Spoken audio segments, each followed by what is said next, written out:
Izisebenzi ezifuna ukuqashwa ngokugcwele zikhetha ukubhekisha njengendlela yazo yokuzwakalisa ukunganeliseki kwazo. Lezi zisebenzi zithi ukunyuka kwentengo yokudla kuziphonsela inselelo.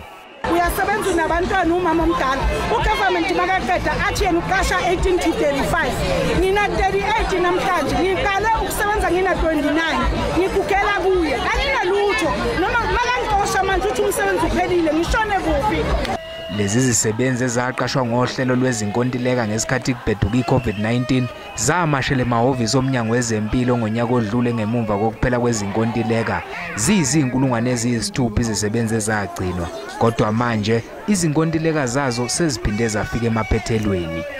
Patients are suffering. We are producing not quality in as far as medical care and nursing care, but mediocrity and substandard performance, because nurses on the ground, workers on the ground are overworked.